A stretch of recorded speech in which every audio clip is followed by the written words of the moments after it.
Ladies and gentlemen of the jury, we have reached the final chapter of this trial where we must reflect upon the evidence presented and make a crucial decision.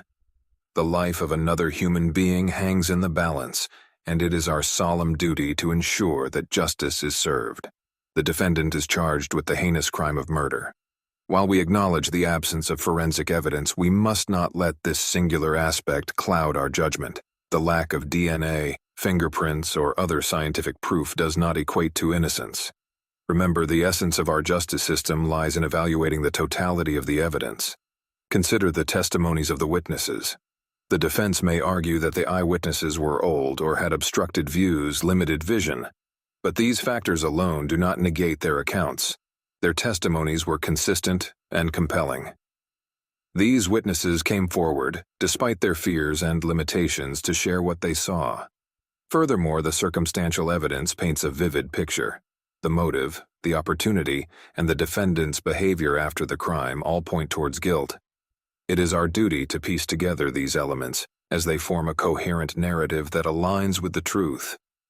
You have heard all the arguments, and now, as you deliberate, remember that justice must be grounded in reason and fact. Look at the totality of the evidence and fulfill your duty with integrity, giving justice to the victim and their family. Ladies and gentlemen of the jury, we stand at a pivotal moment where you must weigh the evidence presented and make a decision of profound significance. The prosecution has attempted to weave a narrative of guilt based on circumstantial evidence and the testimony of witnesses with clear limitations.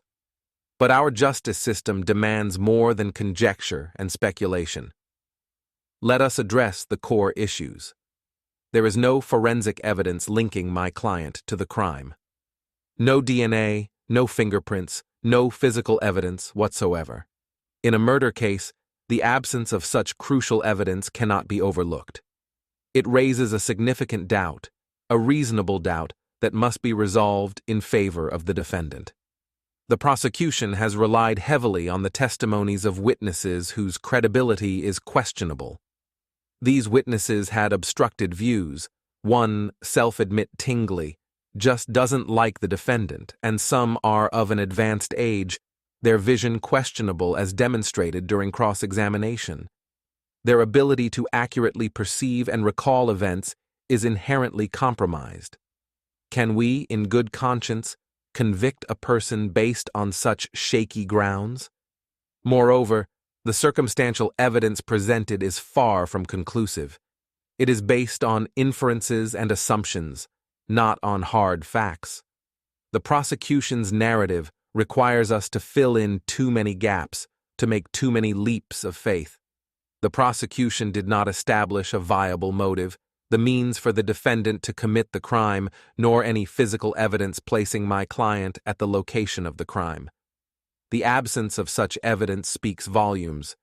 It is not the lack of evidence that should concern us, but rather the lack of credible evidence of my client's guilt.